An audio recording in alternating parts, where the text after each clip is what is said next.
Bien, buenos días. Antes que nada, muchas gracias a Unicom por la invitación. El tema que les vengo a presentar esta mañana es conceptos sobre la industrialización y prefabricación en la construcción. Quisiera comenzar con unas imágenes. La mitad del auditorio de repente es muy joven, pero los que no, porque somos un poquito y pintamos canas, se pueden acordar de este equipo. Esta es una central telefónica que hasta hace 30 años todavía funcionaba. Uno colocaba la llamada, ¿no? La operadora tomaba la llamada y luego esperábamos que nos devuelvan la llamada. Yo recuerdo cuando estaba en la universidad, mis padres vivían en Matucana y Matucana está a 75 kilómetros y sencillamente colocábamos la llamada, esperábamos un par de horas para poder comunicarnos de acá a Matucana, ¿no? Y encima la llamada era muy mala. En esta industria había un cambio muy rápido. Hemos pasado del teléfono clásico al beeper, que tuvo muy poca duración, a los celulares del tipo ladrillo, que fueron los primeros, y luego se fueron achicando y era el más tecnológico, era el celular más pequeñito. Actualmente tenemos los smartphones, es el iPhone 10, con el Apple Watch. Ya no solamente es un teléfono, sino tiene además una serie de aplicaciones que nos permiten hacer la vida más fácil, en todos sentidos, ¿no? Tenemos todo lo que queramos en un smartphone. Esto es en el rubro automotriz. Esto es más o menos la década del 1920, 1930. Es la línea de producción de Henry Ford. Era ya la línea de ensamblaje para poder optimizar y ganar productividad en la fabricación de los autos. 90 años atrás. Actualmente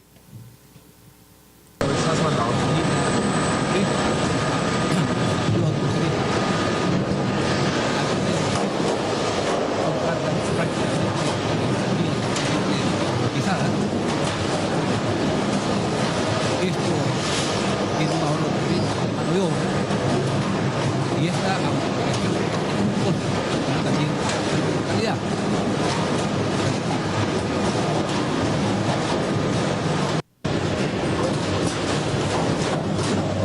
Se puede ver, por ejemplo, la precisión de los robots soldadores. Increíble, un robot, un operario más calculado que esto. Vamos a ver hace muchos años en la construcción. Una de las partidas más importantes, se escucha bien, ¿no? Una de las partidas más importantes en la construcción se turnan dependiendo un poco de los precios del mercado entre el concreto y el acero. El acero está recuperando precio y actualmente probablemente si hacemos un Pareto en un presupuesto, el acero sea la partida más incidente económicamente.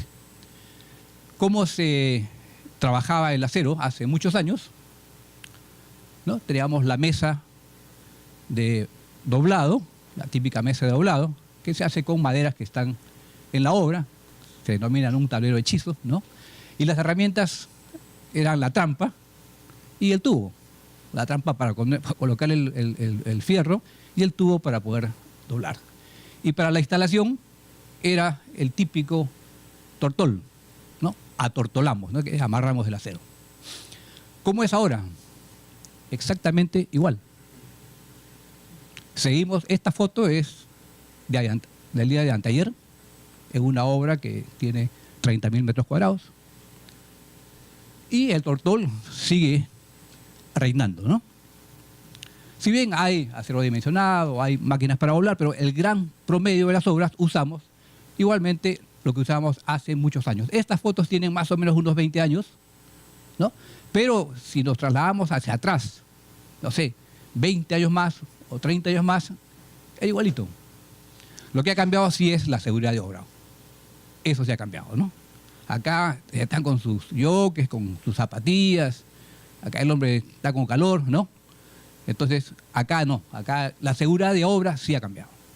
Pero la tecnología, tanto de doblar como de instalar, es la misma. Puede ser percepción, pero en general lo que han cambiado otras industrias en comparación a lo que ha cambiado la construcción es muy poco. Se ha cambiado algo, pero este cambio no es para nada comparativo con el cambio que hay en otro tipo de sectores productivos. No es una sensación, este gráfico nos dice que es una realidad. No hablamos del Perú, obviamente, hablamos a nivel mundial. Este es un gráfico de una fuente muy confiable, McKinsey, donde nos muestra el crecimiento anual de los sectores productivos.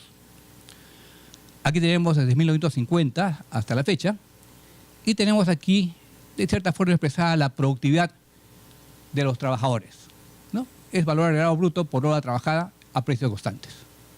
Fíjense, esta es la curva de productividad del sector agricultura. Si pudiéramos ver la cantidad de equipamiento tecnológico que existe en la agricultura, es impresionante, en comparación a lo que sencillamente se usaba antes, que era una siembra y cosecha a mano o con pequeños tractorcitos. Este gráfico se lee así: si la productividad de un obrero, de una hora trabajada por un obrero, era como 1 en la década de los 50, en la actual fecha es como 16.1. A 100% es 2, ¿no? Son 16.1. Esta de aquí es de la manufactura. Es decir, lo que antes hacía como 1, ahora en manufactura un obrero hace como 8.6, apoyado en la tecnología. El promedio es esta, de todos los sectores productivos, 3.3 veces de lo que se producía en 1950. Y esta es el de la construcción, 1.1, prácticamente igual. Entonces, este gráfico es importante porque se puede leer de diferentes formas, ¿no? Uno puede decir, oye, caray, ¿cómo puede ser, no? Sin embargo, la otra opción es decir, tenemos aquí una oportunidad de mejora. ¿Cuáles son las razones por las cuales, digamos, la construcción no ha tenido el avance y la incorporación tecnológica de los otros sectores? McKinsey da estas 5 razones. Hay más que conocemos, por ejemplo, el Lean Construction da mucho más detalle más abajo, pero estos son detalles globales, ¿no? Primero dice, no hay reemplazo de mano de obra por maquinaria, especialmente en los países con mano de obra barata. Todavía trabajamos mucho en la construcción con mano de obra, en vez de ser reemplazado por equipos o por elementos que se puedan comprar directamente y ensamblar en la obra, como es el caso de los prefabricados. Segundo, la volatilidad de la demanda frena la inversión. Obviamente, cuando la demanda no es una constante, depende mucho, en el caso de las edificaciones, específicamente en vivienda, por ejemplo, y también en oficinas, depende mucho de la situación económica del país, y esto es cíclico. Entonces, al no tener una demanda es constante, sencillamente invertir en maquinaria, invertir en industrializar nuestro sector, hace que los inversionistas tengan ciertos reparos. Los códigos de construcción difieren entre países y aún incluso dentro de los mismos países. La naturaleza personalizada de los proyectos de construcción limitan la estandarización. O sea, no hay proyecto igual. Especialmente los terrenos son diferentes, los códigos son diferentes, el suelo es diferente, entonces no hay proyecto igual. Esto que tengo a la mano, por ejemplo, me imagino que se ha producido billones de veces, con la misma forma, y entonces es una producción industrializada. Los proyectos tienen muchos subcontratistas, cada uno interesado en maximizar su ganancia. La construcción es una industria totalmente fraccionada, desde la concepción, desde el diseño, hasta su uso e incluso su demolición. Son factores que impiden, sin embargo, tenemos, como dije, una oportunidad para mejorar nuestra productividad. Bien, entonces el tema que vengo a tocar es conceptos de cómo industrializar y cómo prefabricar en la construcción. Esta es la agenda. Vamos a dar un concepto rápido de qué cosa es la industrialización. Vamos a tocar rápidamente qué tipo de producción es la construcción, según los investigadores, en qué consiste la estandarización, cuáles son los métodos de fabricación que existen en el mundo, y vamos a tocar el método aditivo, que es la impresión 3D de edificaciones, y finalmente vamos a ver específicamente lo que es prefabricación. ¿Qué es la industrialización? Hay muchas definiciones, he tomado dos. Esta es la de Virgilio Guido, y dice que la industrialización es la utilización de tecnología que sustituye la habilidad del artesano por el uso de una máquina. Esta es otra definición interesante de Lori Koskela, que es uno de los gurús del Lean Construction. Dice: el objetivo de la industrialización en la construcción es la reducción de las actividades sobre el terreno. Para fijarnos la idea, sustitución de mano de obra por maquinaria y reducción de actividades sobre el terreno. ¿Qué tipo de producción es la construcción? ¿Es industrializada? ¿Por qué no es industrializada? Ante esto, este gráfico es importante, es el propuesto hace muchos años por H. Meshmer para todos los sectores productivos y personalizado para construcción por Ballard y Howell. Un tipo de producción se define por dos factores: el factor producto y el factor proceso. Y en el factor producto, H. Meshmer pone desde el tipo 1 hasta el tipo 4 y lo hace depender del volumen de producción, del nivel de estandarización y del tipo de producto. En este caso, el 1 es de bajo volumen, baja estandarización y de producto único. Y esto crece hasta un tipo de producto que es de alto volumen, como este por ejemplo, de alta estandarización igualmente, y un producto commodity. Por otro lado, los procesos van acompañados un poco a este tipo de producto, y tenemos aquí los procesos tipo 1, que son de flujo muy desordenado, se trabajan bajo un ambiente caótico, hasta flujos totalmente continuos y estables. Entonces ellos hacen una clasificación de los tipos de producción. A esta le llaman tipo proyecto, cuando es bajo volumen, baja estandarización, producto único, por lo tanto generalmente sus flujos de trabajo son muy desordenados. Viene luego el flujo desordenado, que es el jobbing, el flujo de línea desconectada, que es por medio de lotes, el flujo de línea conectada, que es la producción en masa, y finalmente el flujo continuo. ¿Dónde está la construcción?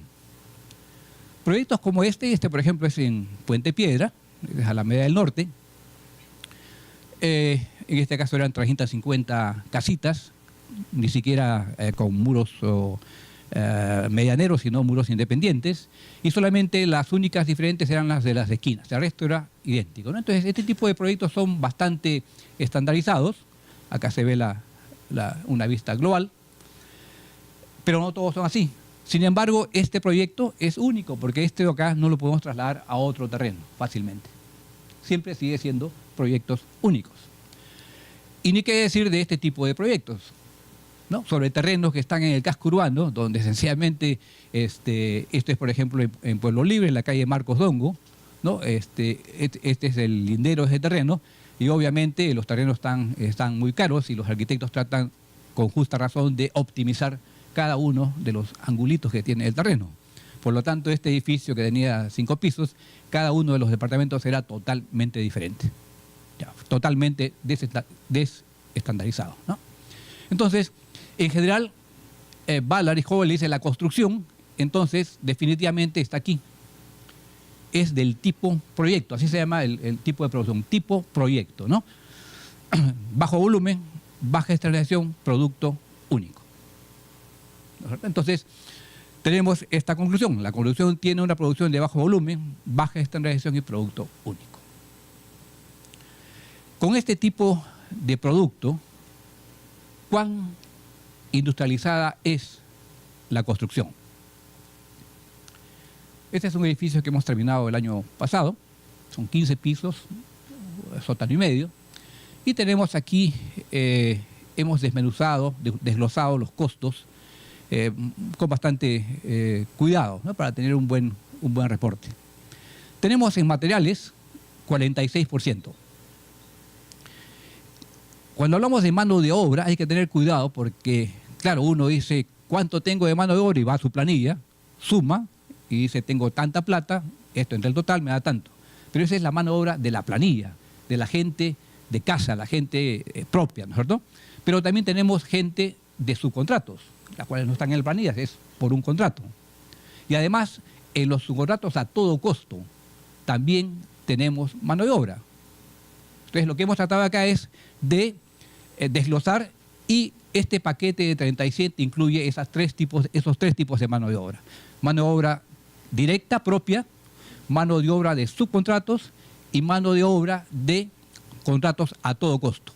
Aquí nos queda un 5% que no es difícil saber cuánto es un todo costo, no sabemos cuánto es mano de obra, materiales, equipo, ¿no? Pero solamente es el 5%. Vemos aquí equipos 6%, equipamiento, aquí está todo lo que es extracción de monóxido, sistemas contra incendio, paneles solares que tenía este edificio, 6%. ¿Qué podríamos ver ahí cuando nos preguntan cuán industrializada es la construcción? ¿Qué nos llama la atención ahí? ¿Qué nos llama la atención ahí?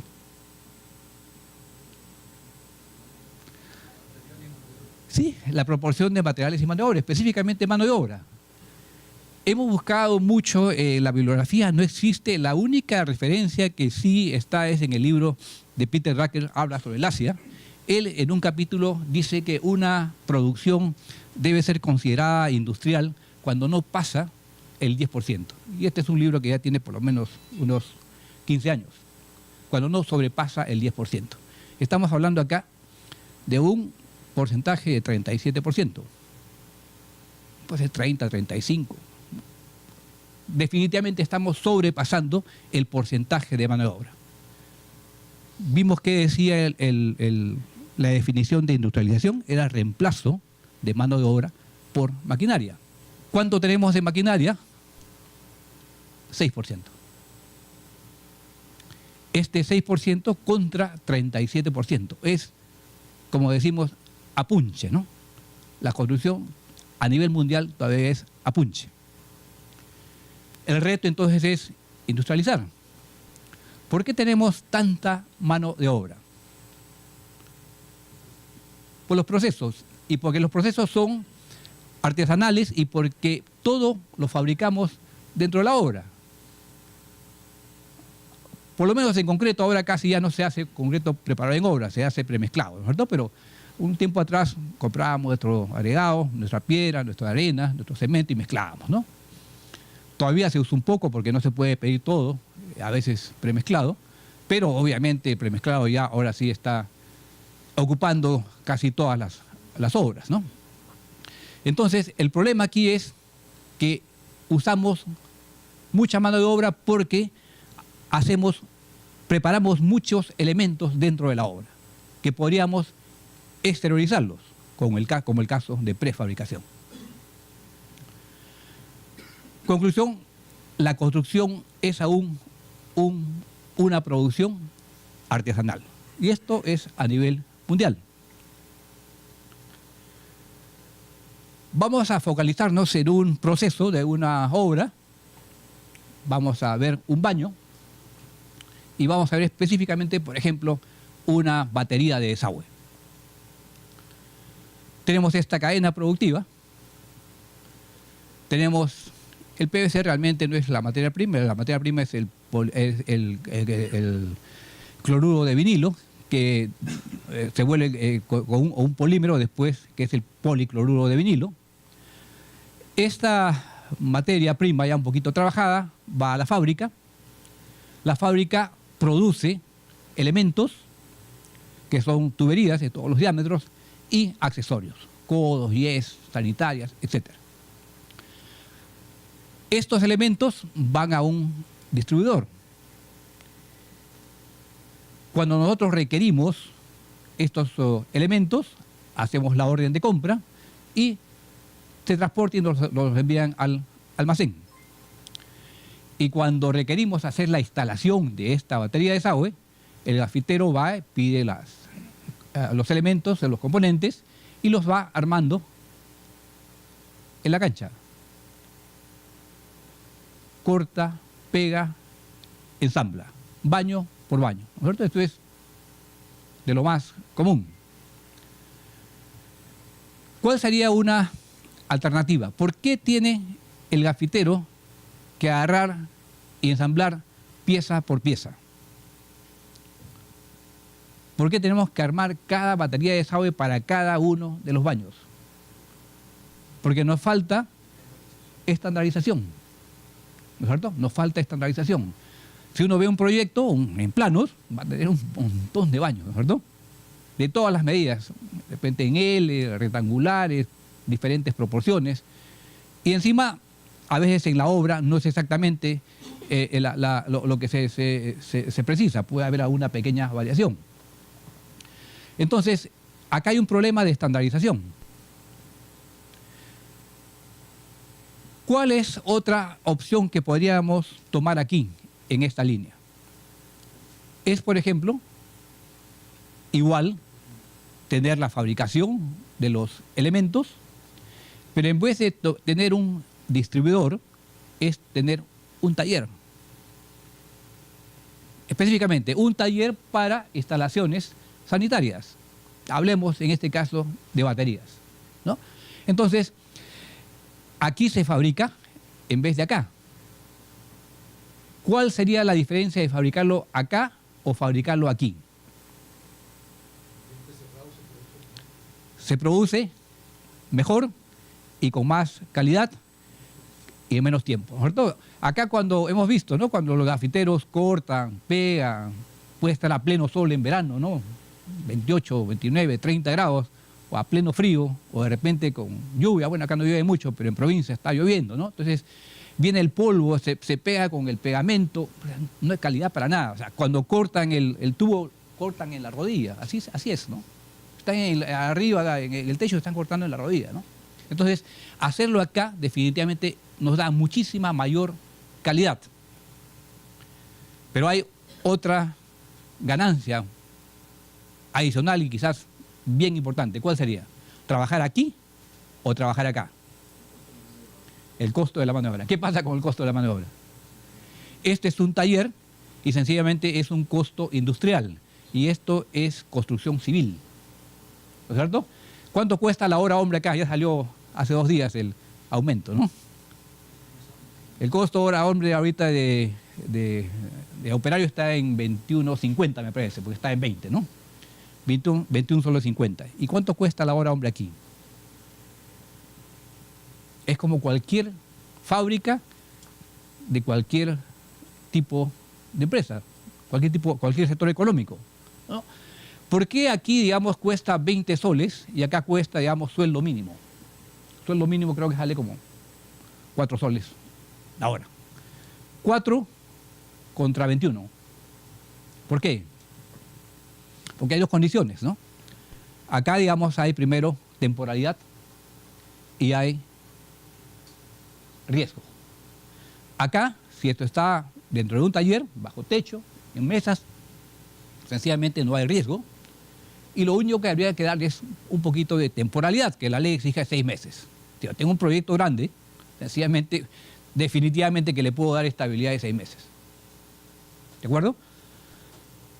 La otra opción es esta de aquí, que ya no hago un taller. Si yo tengo estas dimensiones, ¿no?, que he tratado en el diseño de estandarizar, ¿no?, yo puedo hablar de estandarización cerrada. O sea, mi proyecto tiene, no sé, pues 100 departamentos y por las cuales por 3 tengo 300 baños, ¿no? Y solamente tengo 2 o 3 tipos de baños. Ya, eso estoy estandarizando dentro del proyecto se conoce como estandarización cerrada. Pero si esto además fuera una estandarización abierta, como las camas, o sea, las camas existen, pues, no sé, de una plaza, de plaza y media y king, ¿no? Dice, yo quiero de 3/4, no hay 3/4, ¿no? Entonces, si esto se estandariza, entonces se podría, digamos, trabajar ya baterías de desagüe directamente desde la fábrica. ¿De acuerdo? Y entonces la cosa se va automatizando, se va industrializando. Entonces, a esto le llama el BID, el Banco Interamericano de Desarrollo, tecnología tradicional, a esto le llama tecnología intermedia y a esto le llama tecnología moderna, ¿no? Esto fue parte de una consultoría para el Banco Interamericano de Desarrollo y ellos decían, por ejemplo, que esto en países en vía de desarrollo no es muy conveniente, ¿no? Es más conveniente este de acá, porque esto implica de repente pérdidas de puestos de trabajo. Bueno, el tema de ahí es bastante amplio para discutir. Este es el camino a la industrialización. La pregunta es, ¿a dónde está la prefabricación? Aquí no hay, ¿no es cierto? Aquí no hay. Aquí sí hay prefabricación porque lo estoy prefabricando en un taller y lo estoy llevando a la obra para instalarlo. Yo puedo prefabricar, por ejemplo, una vigueta, ¿no? Con mi gente puedo, digamos, hacer una pequeña cancha de prefabricación, prefabrico mi vigueta y luego lo subo y estoy prefabricando. Y de hecho después les voy a mostrar unas obras en Colombia, donde ellos han hecho un espacio en su obra que es grande, ¿no? Y han hecho un taller de prefabricación de sus propios elementos para su propia obra. Aquí también hay prefabricación, igualmente, ¿no? Pero esto tiene un concepto diferente al de acá. Aquí hay automatización. Entonces, este cuadrito nos esquematiza fácilmente los diferentes conceptos que a veces se nos enredan, ¿no?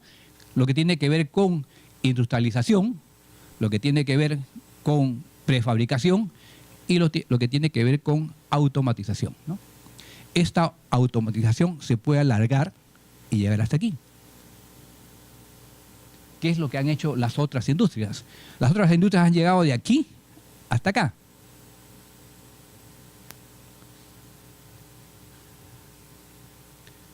Todo esto implica trabajar contra la variabilidad, ¿no? El enemigo número uno de la gente que habla de Lean Construction es la variabilidad. ¿Cómo han hecho otras industrias para trabajar con esta variabilidad? Vamos a poner un ejemplo sencillo de la industria textil, específicamente, por ejemplo, en la fabricación de ternos, ¿no? Variabilidad hay en todos los sectores. Si hablamos de ternos, tenemos pues gorditos, flaquitos, chatos, altos, ¿no es cierto? De todo tipo. Entonces, ¿cómo se hacía antes? 1 a 1. Ahora ya no se estila, pero antes para comprarse un terno habría que ahorrar porque era caro, ¿no? Uno escogía su tela, escogía su sastre y luego, digamos, comenzaba una producción artesanal, ¿no? Las primeras medidas, ¿no? Una primera prueba, la segunda prueba, había hasta la tercera prueba, ¿no? Y tenía, digamos, una secuencia a que hasta el final, digamos, uno tenía su producto. La otra forma de industrializar, que fue un poco la muerte de los sastres, todavía hay sastres, es la modulación. En este caso, más o menos, es las proporciones que tenemos los diferentes seres humanos y decir, estandarizamos. Yo quiero 35 piña, ¿no? Y coge 36 o 34. Esta es la modulación. Y luego, una vez que tenemos estos tres en vez de esta cantidad de variabilidad, podemos hacer la prefabricación. O sea, no sabemos quién se lo va a poner, pero estamos haciendo la prefabricación. Y esto da origen a la industrialización. Sobre este cuadro también se puede conversar, en las clases a veces de la universidad, se puede conversar bastante, ¿no? Dices, oye, ¿estás quitando chamba acá al sastre? Sí, pero estoy dando aquí chamba a un montón de gente. Este señor puede ser de repente jefe de unos cuantos de estos. La calidad, sí, obviamente todavía los ternos hechos a mano, así como los carros hechos a mano, los Rolls Royce, por ejemplo, tienen una calidad diferente, pero hablando de condiciones de calidad estándar, obviamente muchos de estos ternos que son muy baratos tienen ciertas calidades que ellos no pueden lograr. Discutible, pero en todo caso es el concepto y la idea. Veamos esta misma secuencia para construcción. ¿Cómo hacemos la modulación? Esto nos dice las normas peruanas. Tenemos los elementos, los conjuntos y las unidades. Las dimensiones, ¿no?, de las unidades, no, tienen que ser múltiplos de las dimensiones de los conjuntos. Y las dimensiones de los conjuntos tienen que ser múltiplos de las dimensiones de los elementos, en base a un módulo básico. ¿Qué cosa es un módulo básico? Es el módulo del elemento más su junta. Por ejemplo, un ladrillo tiene 24 centímetros, porque con la junta de 1 centímetro ya 25, que es un múltiplo de nuestra módulo básico, que para nosotros es 10 centímetros. No, para otra gente es 4 pulgadas. Por eso que la plancha de AAA tiene 2.42, ¿no? 2.40 y tantos, porque es múltiplo de 2.44, porque es múltiplo de 4 pulgadas. ¿Qué cosa es la modulación entonces? Es dimensionar interrelacionando todos los componentes que intervienen en la edificación, mediante un reticulado tridimensional modular de referencia. Si este es el reticulado, por ejemplo, esta ventana está fuera de modulación. Esta ventana está originando un alféizar que no es modulado, está originando una mocheta que no es modulada, y probablemente tengamos unas dimensiones de ventanas no moduladas. Si hacemos esto de aquí, estamos generando un alféizar modulado, mocheta modulada y ventana modulada. Esto es lo que se denomina coordinación modular. Estandarización. Esto, por ejemplo, son ventanas moduladas, ¿no? De repente cada una de estas son múltiplos o submúltiplos de el módulo básico en la región donde estén, ¿no? Múltiplos o submúltiplos de 4 pulgadas o de 10 centímetros. Pero todas son diferentes. ¿Se entiende? Entonces, estas son moduladas, pero no estandarizadas. Esto de acá sí son estandarizadas. También podrían ser que no estén moduladas. Entonces, si cumplimos la condición de modulación y estandarización, estamos hablando ya de algo que camina hacia adelante. ¿Qué cosa es entonces la estandarización? Es elaborar productos con características similares para fabricar modelos repetidos, con el fin de simplificar y reducir el costo de la producción de los componentes de la construcción.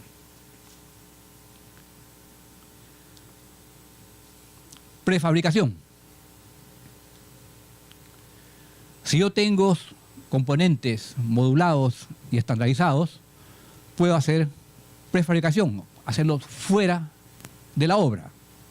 Entonces, la prefabricación, dice, es la fabricación de todo o de partes de un objeto en algún lugar diferente al de su posición final. Esa es, creo que, una muy buena definición. Nuevamente, yo puedo en mi obra fabricar algo abajo y luego subirlo al techo. Estoy prefabricando. ¿Por qué? Porque el lugar de su posición final no es en el piso, es en el techo. Puedo también fabricarlo en una fábrica que está al costado de mi obra, o puedo fabricarlo en algún lugar diferente, o puedo comprarlo inclusive desde otro país. No, esto es la prefabricación, que en este caso puede ser, por ejemplo, manual, y también puede ser una fabricación automatizada. Podemos fabricar, por ejemplo, si fabricamos algo en nuestras obras, es una igual fabricación artesanal, ¿no? Puede ser también automatizada. ¿Qué cosa es la automatización? Es un sistema donde se transfieren las tareas de operación y control de la producción, realizadas habitualmente por operadores humanos, a un conjunto de elementos tecnológicos basados en la mecánica, la electrónica y las computadoras. Nos queda entonces aquí dos caminos, ¿no? Enfrentar la variabilidad, así como los sastres antiguos, uno a uno, ¿no? Con nuestros carpinteros, por ejemplo, que hacen nuestras ventanas, que van a la obra, toman las medidas, altura, ancho, izquierdo, derecho, y tienen que acoplarnos, ¿verdad? Entonces van con piezas, con sus cepillos, con sus serruchos, y acoplan en la obra. No puede venir la ventana hechecita, porque tienen que acoplar. O tomamos este camino, modular, estandarizar, prefabricar, para luego industrializar. ¿Se entiende? El problema es que cuando seguimos este camino, ¿no? Estamos pensando en nuestra producción. Entonces los arquitectos acá con justa razón dicen, oye, pero esto implica pues hacer todo igualito, ¿no? Cajitas, ¿no? Claro, pensamos en nuestra producción y sencillamente no pensamos a veces en la satisfacción del usuario, que es lo más importante en este tiempo, ¿no? Hay obviamente soluciones para poder, digamos, hacer que eso no sea, digamos, tan estandarizado, sino hacerlo, como le llaman, customizado, ¿no? Hay entonces una opción que se salta este paso y se va directamente a la industrialización sin pasar por este camino. Y este es la impresión 3D de edificaciones. Esto tiene que ver con los métodos de fabricación que existen en el mundo, que son tres, eran dos, el sustractivo y el formativo, y que ahora está el aditivo, el tercer método de fabricación. Vamos a ver estos tres métodos. Por ejemplo, si yo quiero fabricar esta pieza, me queda una opción, que es el método sustractivo. Yo tengo un bloque, como que si fuera un escultor, ¿no es cierto? Y lo que hago es sencillamente darle forma. Por ejemplo, están las actividades de fresar, perforar, cepillar. Esto hacemos también en obra, ¿no? Cuando acoplamos una puerta, acoplamos un closet, unos reposteros, estamos cepillando, estamos acoplando, nosotros estamos perforando. El otro método de fabricación es el formativo, que implica modelar, inyectar, doblar, soldar. Tenemos un molde, inyectamos y tenemos la pieza. Desmoldamos y tenemos la pieza. Ese es el formativo. También hacemos esto, ¿no? Cuando usamos encofrado es un molde, desencoframos, estamos desmoldando. Hacemos doblado, doblamos el acero. Hacemos soldados, estructuras metálicas, estamos aquí. Y la tercera es el aditivo, que yo le voy dando formas por capas. Y esto es totalmente viable con la impresión 3D. Aquí estamos en la construcción, usando siempre, como muchas industrias, el método sustractivo y el método formativo. Fíjense esta gráfica interesante. Este es el número de partes de fabricación y este es el costo por parte. Fíjense estos tres métodos, el aditivo, el sustractivo y el formativo. ¿Qué podríamos concluir de ahí? ¿Qué hemos dicho de la construcción? ¿Qué tipo de producción es la construcción? Hemos dicho, es un tipo no estandarizado, de poco volumen, de pocas partes, ¿no es cierto? Aquí está la construcción. ¿Y qué tenemos ahí? ¿Cuál es la más barata? La aditiva, ¿no es cierto? Y luego viene la sustractiva y luego viene la formativa. Claro, para elementos como este de acá, sencillamente lo más barato son los formativos. Pero acá hablamos de millones de partes, ¿no? Cuando hablamos de industria hablamos de millones de partes. Vamos a hablar entonces de esta parte del método de fabricación aditivo. Ya todos conocemos lo que es la impresión 3D. ¿No? Hacemos la impresión y podemos hacer lo que queramos, ¿no? Una torre Eiffel, unos muñequitos, lo que queramos. Y esto es una especie de un marco que corre y va dándole forma, ¿no? Hace un par de años estuvo de conferencista principal, fui a un congreso que es el Congreso de Colección Creativa, esta vez el 2016 fue en Budapest, en Hungría, y el speaker principal era este señor, el doctor Kosniewicz. Es un ingeniero iraní, ingeniero civil y ambiental, director del Centro de Tecnología de Fabricación Rápida Automatizada. Y nos presentó esto de aquí, ¿no?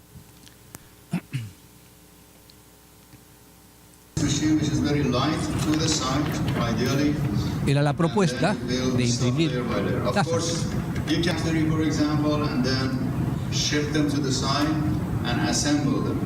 Explica su proyecto, explica lo que tiene a nivel de prototipo. En ese caso, por ejemplo, los verticales son prefabricados. La misma máquina imprime el suelo y luego los sube, ¿no? Los verticales, los horizontales, perdón, son prefabricados. Y luego continúa con la impresión. Hay modelos que incluso van hasta 3, 4, hasta 5 pisos, ¿no?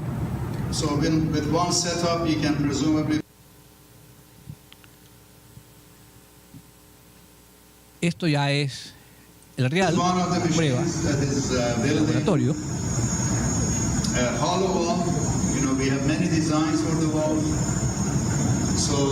Cuando uno ya dice, esto no es una simulación, si no es real, ya sencillamente todos sacamos los celulares para poder filmar, ¿no? Esto fue hace 2 años.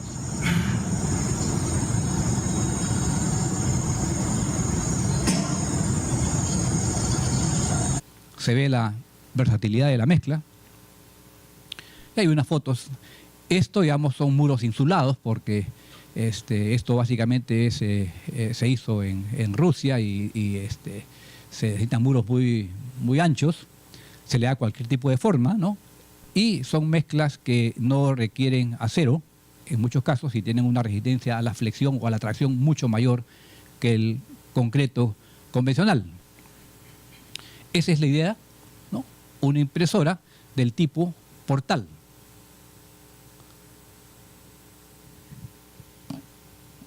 Es esto ya en... Leave the facilities of closed factories. Existing printers are big and bulky, have a portal design, have height restrictions for printed buildings, as well as are difficult to transport and assemble on site. This is an expensive novelty which could never find a wide application in the construction industry. Sin embargo, fíjese este marco que habría que armar para cada una de las obras, ¿no? Entonces, todo esto tiene no más de 2 o 3 años, ¿no?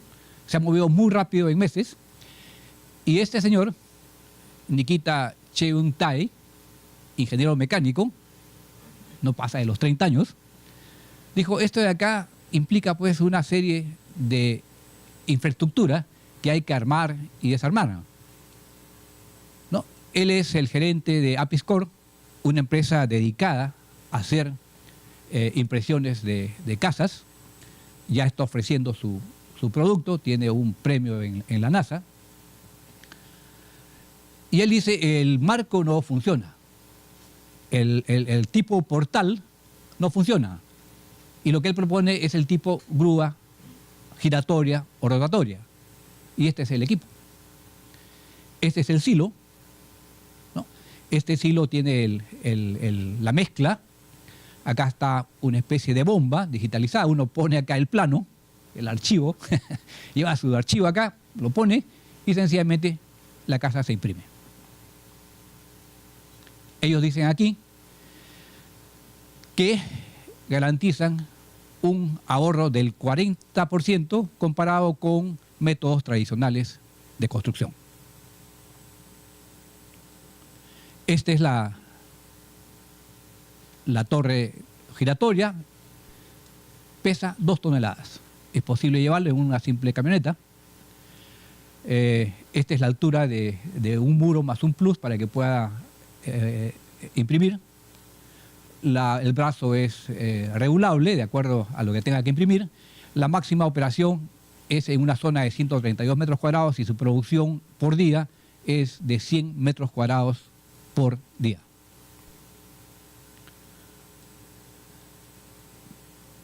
Se puede trasladar a un segundo piso y seguir creciendo sin problemas de la estructura del tipo marco.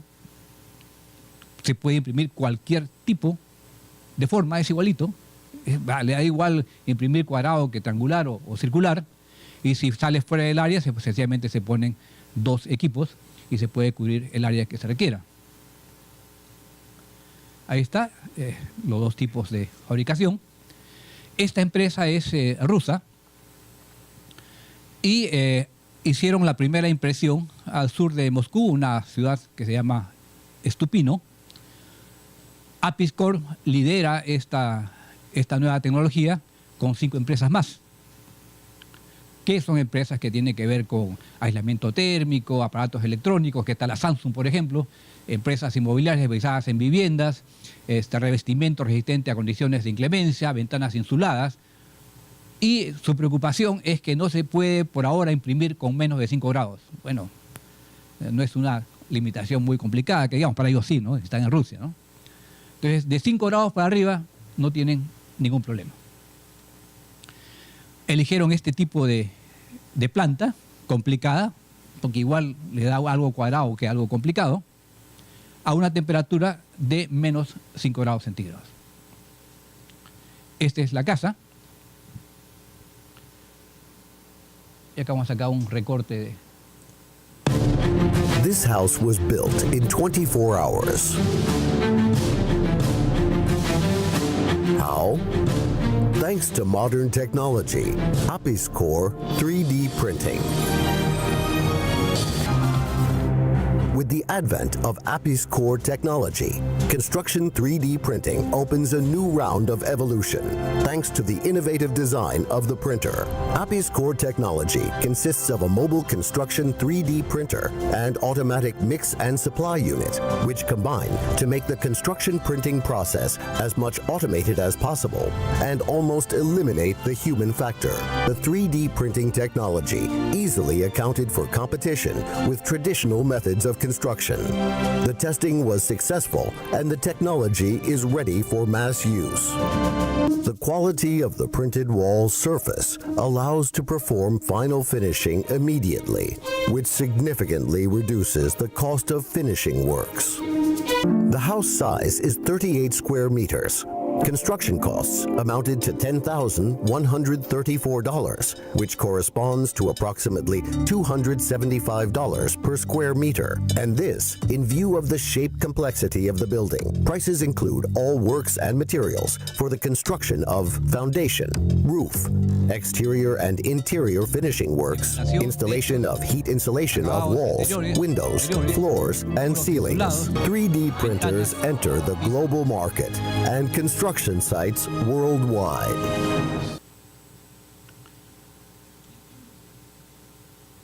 Aquí el asunto es un poco la mezcla.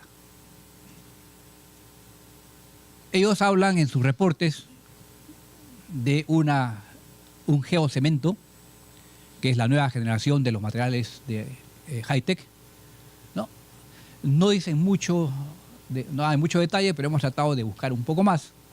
Y esto no es nada nuevo, ¿no? Los geopolímeros, una nueva alternativa al cemento, desarrollan cemento ecológico más resistente, durable y económico, es a través de la polimerización, ¿no?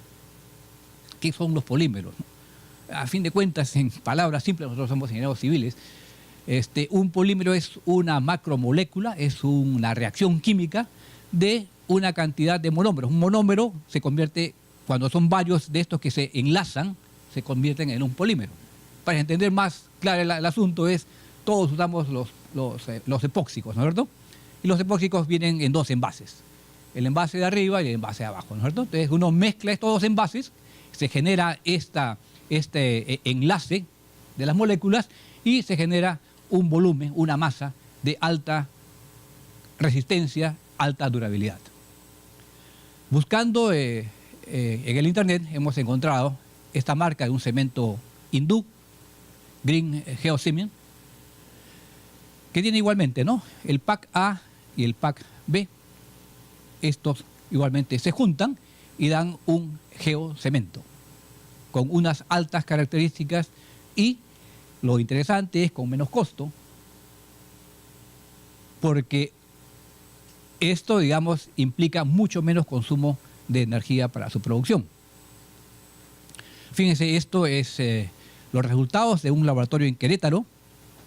Va a estar viajando acá un par de meses a Querétaro.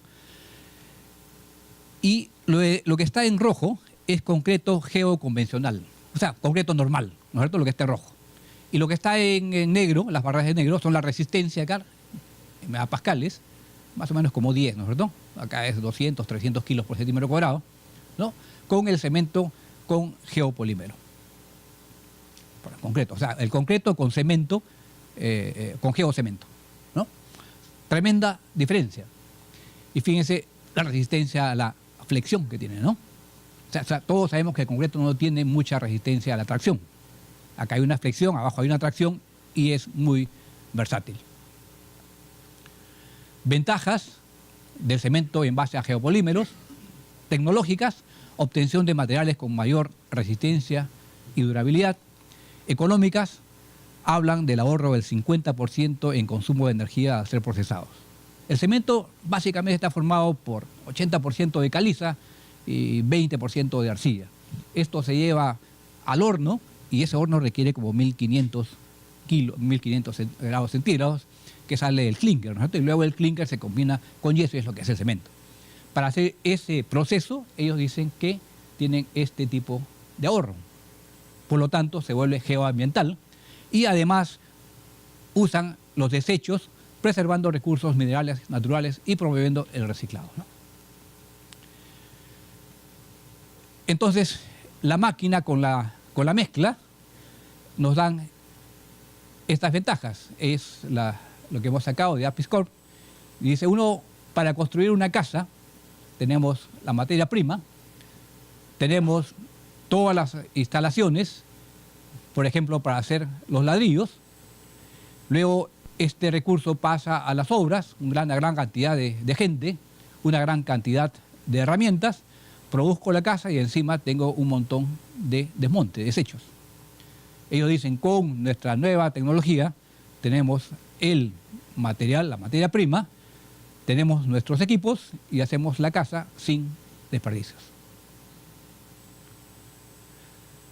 Sin embargo, vamos un poco al costeo.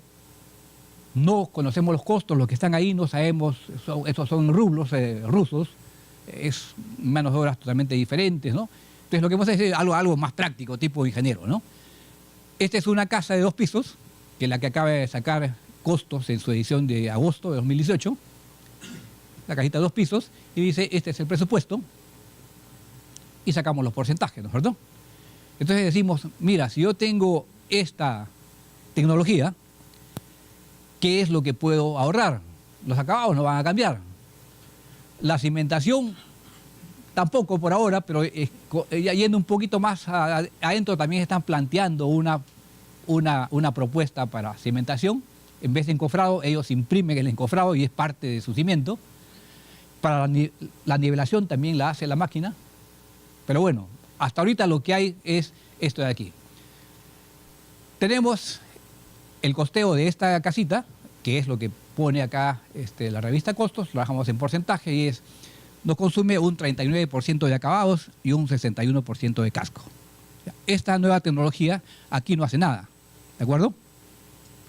Acá sí. Ellos dicen que pueden regular y que solamente esto sale directamente para el empaste. Entonces lo hemos considerado así. Sacamos las partidas que podrían, en las cuales, las partidas en las cuales participaría esta nueva tecnología, y esto nos da 26% del presupuesto, que es bastante, ¿no? Entonces, esta parte del casco, si lo hiciéramos con impresión 3D, tenemos un 26%, digamos, para disponer de esa tecnología. ¿Cuánto consume? Todavía está en proceso. Yo creo que esto no va a durar mucho. En 2 años ha habido pues un avance, pero impresionante. Anteayer estuvimos en la oficina buscando información y encontramos ya en Colombia una universidad que ya está haciendo impresiones 3D. O sea, esto da ánimo, ¿no? Habrá que decirle a grupos interesados que acá también se pueda pensar en eso, ¿no? Entonces, 26% es un margen interesante como para poder pensarlo y cómo se puede mejorar a través de estas nuevas tecnologías. Ok, esto era esto que está todavía en proceso, pero vayamos a la prefabricación. Es la cosa más real, ¿no? Entonces, tenemos una clasificación acá de los prefabricados. Hay diferentes tipos de clasificación. Por ejemplo, por materialidad. Puede ser prefabricados de concreto, prefabricados de acero, prefabricados de madera, prefabricados de PVC y otros más, ¿no? Por apertura del sistema es sistemas cerrados cuando solamente es para un proyecto, o sistemas abiertos cuando es, digamos, totalmente ya globalizado. Por peso de los elementos tenemos la liviana, la semipesada y la pesada. Y por el nivel de industrialización tenemos los parcialmente prefabricados in situ, los parcialmente prefabricados en fábrica y los que son integral y ampliamente industrializados. Vamos a ver unos ejemplos rápidos de cada uno de ellos. Por ejemplo, el acero dimensionado es una prefabricación. Yo estoy precortando y estoy predoblando. Entonces, en vez de hacer ese doblado y cortado en la obra, ya sencillamente llevo mis elementos, ya llevo piezas, no llevo varillas de acero, llevo piezas, ¿no? Y obviamente hay todo un ahorro ahí de lo que es básicamente desperdicio, ¿no? La gente dice 7% de desperdicio porque Capeco tiene su tablita que dice 7%, pero si uno mide el desperdicio, y lo ha hecho Formoso en Brasil en no sé cuántas obras, y varían desde 12 hasta el 24% de desperdicio, ¿no? Claro, uno saca la cuenta cuánto me queda en el almacén al final de la obra y eso no es el desperdicio, ¿no? En lo que es acero prearmado tenemos el tralicho. Tenemos estas mallas electrosoldadas que vienen enrolladas. Esto en México es muy, muy común. Igualmente que estas columnas prearmadas, ¿no?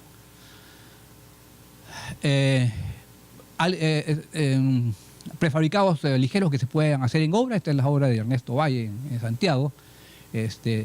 Tenemos sardineles, ¿no? Muros de concreto también prefabricados. Esta es una fabricación que hicimos hace tiempo, una prefabricación de escaleras, ¿no? Estos son los pasos de escalera. Si uno lo invierte es como una especie de un gran roboplast, ¿no? Que tiene una muesca acá y se ponen los cerámicos. Quedan primero muy bonitos y son muy durables. Esta es una obra en Bogotá, una obra bastante grande de utilidad limitada, y al tener este espacio grande han hecho esta planta, esta parte, la han cercado, y es una zona de prefabricación. Por ejemplo, prefabrican sus lavaderos de cocina. Acá están los tableros, ¿no? Y aquí están las patas, ¿no? Es una prefabricación dentro de la obra. Tienen los lavaderos de ropa. Fíjense, acá tienen su moldecito de fierro, ¿no? Que los hace el propio soldador. Y ahí está el lavadero bonito. Tenemos las escaleras, esta misma obra. Aquí están los diferentes tipos de pasos. Acá hay unos pasos más grandes, más pequeños. Aquí están los parantes, que son estos de acá. Acá están los parantes, acá están ya terminados y acá están colocados. Ahí se ve con más claridad, es el parante, y acá se ve el detalle del paso y contrapaso, ¿no? Paso a contrapaso, esta es la pieza, ¿no? Acá también se apoya aquí en un parante y al fondo también hay otro parante. Escaleras metálicas, ¿no? Que directamente se llevan, se colocan. Estos son los paneles de Tecnopor con mallas de refuerzo, muy usadas en muchos países, Venezuela, México, en este caso es en Guadalajara. Esto es toda la parte interior de tabiquerías, son baños inclusive, se trabajan con ese tipo de paneles muy livianos. Uno agarra el panel, coloca y ya tiene esto colocado. Si quiere hacer unos refuerzos, se coloca se pone como una especie de secador de pelo, se disuelve un poquito el Tecnopor y se coloca lo que el estructural especifique. Esto, por ejemplo, es en un centro comercial en Guayaquil. Esta ala de acá fue hecha en forma convencional y esta ampliación de esta nueva ala es hecha con estos paneles, tienen 7 metros de altura. Primero, digamos, son mucho más ligeros para esta altura, uno necesita vigas intermedias, son muy ligeras y sobre todo en Guayaquil, que hace mucho calor, la gran diferencia después de esta instalación, esto ya tiene algunos años, es que esta ala de acá consume mucho menos aire acondicionado que esta ala de acá por sus condiciones térmicas, ¿no? Este mismo grupo de amigos, ellos son los dos, Roque y Gabriela, se dedican a esto en Ecuador y esta es una casa, por ejemplo, totalmente hecha con estos paneles. O sea, no hay nada que no ha sido hecho con estos paneles. Los muros, los techos, inclusive hasta el barbecue. ¿No? Ahí está. Todo con estos paneles. Ellos han ganado hace un par de años una licitación para hacer 50 comisarías que incluso han pasado las pruebas balísticas. 50 comisarías con este tipo de paneles. Estos son ya enchapes prefabricados. Esto sí lo hemos sacado de internet. Esto ya lo conocemos, lo hemos visto, las viguetas con acero expuesto, las de alma llena. Estas son el sistema RBS que estuvo en la última feria de ESCOM. Hicimos una cotización para una casa de campo en Huacho. Realmente salía igual o un poquito más caro que un casa de ladrillo. Entonces creo que falta un poco la penetración en el mercado para que esto pueda tener un menor costo. Sin embargo, en Chincha, por ejemplo, se ha hecho esta urbanización Simón Bolívar.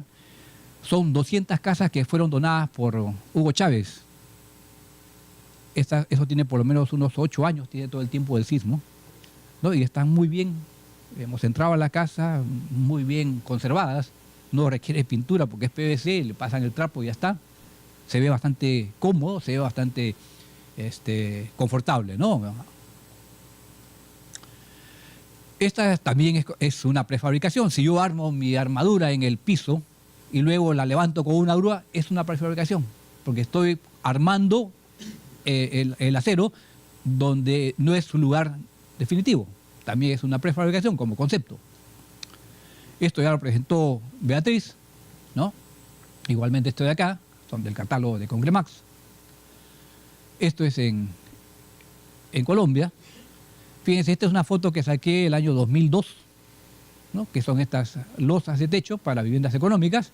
Y esta foto me pasó Beatriz, que es del 2014. O sea, son del 2002 al 2014, son 12 años de un producto constante en el mercado. En las mismas losas hace 12 años, ¿no? Estas son otro tipo de losas. Este es el edificio que hay acá entre Pardo y Jorge Chávez.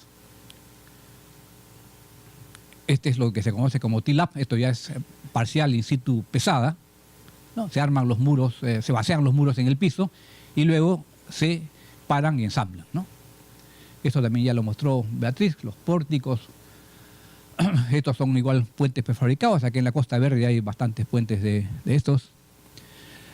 Prefabricación con pórticos de aceros. Esto es un edificio en Guadalajara. En México hay mucho pórtico en acero. Esto es en la avenida principal de México, de Ciudad de México, en la Paseo de la Reforma. Se ve cantidad de edificios todos con pórticos de acero. Igualmente se ve, bueno, este es el edificio de la nueva biblioteca del TEC de Monterrey, que fue inaugurada el año pasado. Es parte en pórtico de acero y parte de concreto. Acá tuvieron muchos problemas con los ensambles y con las piezas. Se demoraron mucho y el plazo de obra fue postergado como unas 3 o 4 veces. Tanto así que en la última postergación se le puso este contador digital del plazo de obra, ¿no? Faltan 282 días. Llegó el día 0 y faltó un mes más. Esto es en Ecuador, se usa mucho, digamos, me dicen que en el orden del 15 al 20% de los pórticos son hechos en aceros. Es la constructora de un amigo. Fíjense, acá es convencional hasta la parte del cimiento. En esta parte se pone una plancha con los pernos y de aquí para arriba todo esto es pórtico metálico. Este edificio es metálico. Y lo interesante es de que la bañería, la tabiquería es con ladrillo. O sea, pórtico metálico con ladrillo, ¿no? Escaleras, ¿no? Esto es una obra de Ernesto Valle en Santiago. Esto es, por ejemplo, el año pasado estuvimos visitando el Campín de Bogotá. Todas las escaleras son prefabricadas y hace un par de meses estuvimos en la estación, en la línea 2 de Santa Anita, igual todas las escaleras son prefabricadas, ¿no? Esto es fabricación de baños y cocinas. Lo más caro en una vivienda son los baños y las cocinas, ¿no? Un metro cuadrado de un baño cuesta como 3 veces lo que cuesta, por ejemplo, un metro cuadrado de dormitorio o de sala de comedor. Entonces la prefabricación de lo más caro es una opción interesante, ¿no? Acá está, por ejemplo, este es un baño y este es una kitchenette. Atrás un baño. Fíjense esta fábrica. Esto es tomado de internet, ¿no? Sencillamente se izan y se colocan dentro de las obras. Esto es bastante conocido. Este es un ya prefabricación integral ampliamente industrializada con estructuras de acero, ¿no? Esto, los videos ya han circulado por la red a todos, ¿no? Y, digamos, esto es los retos que tienen los chinos de hacer un edificio de 30 pisos. Primero el 30 días y el segundo, rompiendo récord, es 30 pisos en 15 días, ¿no? Totalmente prefabricado, totalmente con bajo impacto medioambiental y totalmente sísmico, ¿no? Estos videos seguramente ustedes ya los han visto en las redes. Esta es otra opción, que es igualmente prefabricación integral ampliamente industrializada, pero con estructura de madera.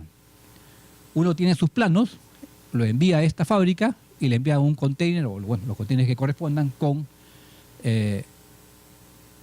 la edificación. No parece, pero esto es madera. No parece, pero esto es madera. Este es el interior. Y, digamos, toda la casa totalmente despiezada en madera se lleva a la obra y se ensambla ahí.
Hasta 4, inclusive 5 pisos en estructura de madera, ¿no? Finalmente, es esta igualmente prefabricación integral ampliamente industrializada en concreto, ¿no? Seguramente muchos también han visto esto. Este es a primera vista dice en qué país será. Pues esto es en el Perú, esto es en Ica, ¿no? Este es el proyecto Yacta. Todo esto es totalmente prefabricado. O sea, la casa se fabrica en la fábrica y se viene con una grúa y se pone aquí.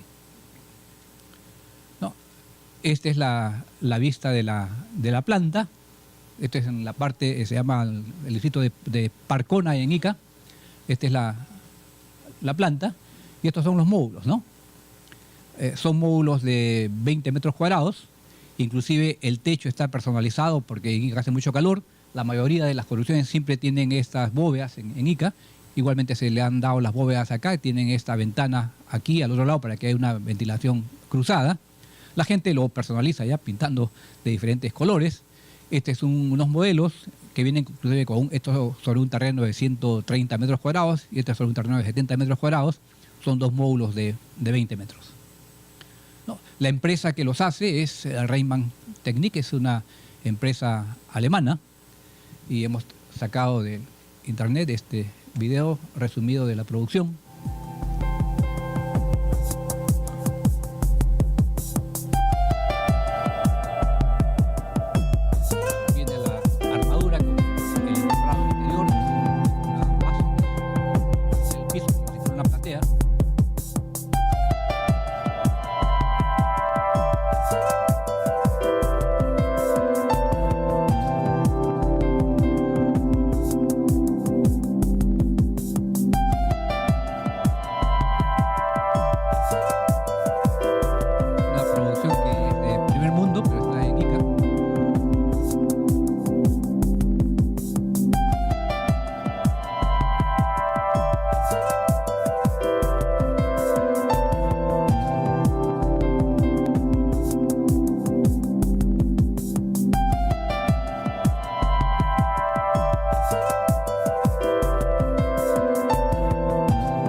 Y con este módulo se puede hacer diferentes tipos de arreglos.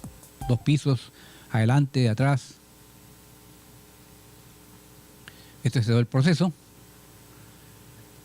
Y, digamos, tenemos estos proyectos. Estuve hace un par de meses totalmente vendidos. Y fíjense los precios. Con terreno y todo. 522 soles mensuales, es la cotización que me hicieron. Y 275 soles mensuales, ¿no? ¿Cuánto nos cuesta un cuarto en azotea? Esto, ¿no? 275 soles mensuales. La tecnología, la prefabricación hace posible esto, ¿no? Muy bien. Eso es todo. Muchas gracias. Gracias, Pablo. Muy interesante tu presentación. Ahora, ¿quisieran hacerle una pregunta? Una pregunta, ¿qué tal factible y viable es industrializar la construcción sabiendo que el ordenamiento territorial no es una mesa de ajedrez y viendo también el tipo de suelo que tenemos en la región, ¿no? Porque no en todas las ciudades se puede hacer un edificio de 15 a 20 pisos. Sí, por parte del tipo de suelo no hay ningún problema, ¿no? O sea, el suelo es un input del diseño y el suelo, por malo que sea, se resuelve, ¿no? En las cenizas volcánicas de Tokio, por ejemplo, se han hecho edificios, no sé, de 30 pisos de estacionamientos y 50 más de oficinas. O sea, por la parte del suelo no. Por la parte de lo que es la normalización, en la parte territorial sí. Yo creo que esto implica no solamente la parte técnica, sino implica el conjunto de universidades, empresas privadas, ¿no? Y Estado. Es el triángulo de Sábato, ¿no? El triángulo de Sábato es Estado, empresa, academia, ¿no? Si no confluyen las fuerzas de estos 3 componentes, poco se puede hacer, ¿no? Ahí tiene que haber un esfuerzo combinado del Ministerio de Vivienda, de CAPECO, de las universidades y especialmente de las empresas privadas. O sea, si no hay esa convergencia, es muy difícil llegar a hacer innovaciones que resulten en algo beneficioso para la sociedad, ¿no?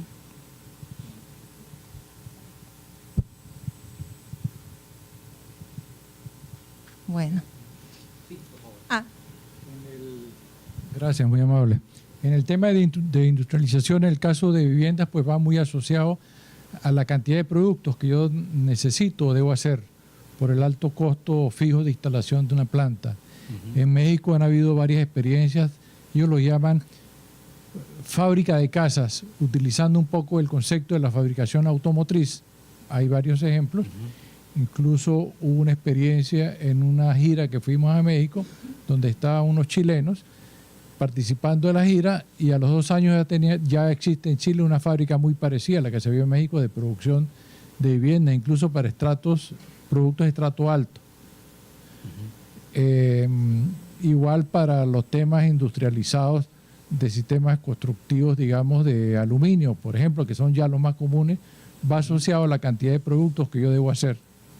No son para proyectos pequeños, sino normalmente para proyectos masivos. Y hubo una experiencia muy interesante, una fábrica de viviendas, o el concepto era poder producir viviendas en México y terminó produciendo celdas para cárcel y ha sido muy exitoso. Hoy día lleva ya más de 7 cárceles producidas en México. Bueno, interesantísimo el concepto. Ok, gracias por su aporte. Sí, realmente México es uno de los pioneros. En México tenemos a la empresa Geos y la empresa ICA. Son 2 empresas dedicadas a vivienda masiva, vivienda económica, y creo que tienen una excelente experiencia en este tipo de viviendas, ¿no? Claro, el problema de la prefabricación masiva implica esto que hemos explicado de la estandarización, pero, digamos, tenemos a un futuro cercano la otra posibilidad, ¿no? Que es la impresión 3D. En este caso, digamos, para la máquina le da igual imprimir 1000 casas y las 1000 que sean diferentes, ¿no? Entonces, sí, yo creo que hay que estar atento. O sea, la prefabricación todavía tiene camino por recorrer. Creo que Unicom está haciendo bastante esfuerzo con esto. Tienen ustedes un comité de prefabricación. Se requiere bastante difusión. Se requiere probar. Se requiere, sobre todo, analizar costos, que tengo entendido que la siguiente conferencia hace una comparación de costos. Cuando uno compara costos, no solamente es, digamos, producto contra producto, sino hay que ver sobre todo los flujos, ¿no? O sea, todo lo que implica producir en obra y lo que implica comprarlo. Muchas veces al uno, a hacer esa simple comparación, dice, no, esto es mucho más caro. Pero si uno lo produce en obra, no es cuestión de sumar los insumos, sino todos los flujos que se requieren para poder hacer esa fabricación del producto final. Ok, bueno. Entonces agradecemos al ingeniero Pablo Orihuela por su presentación. Un aplauso, por favor.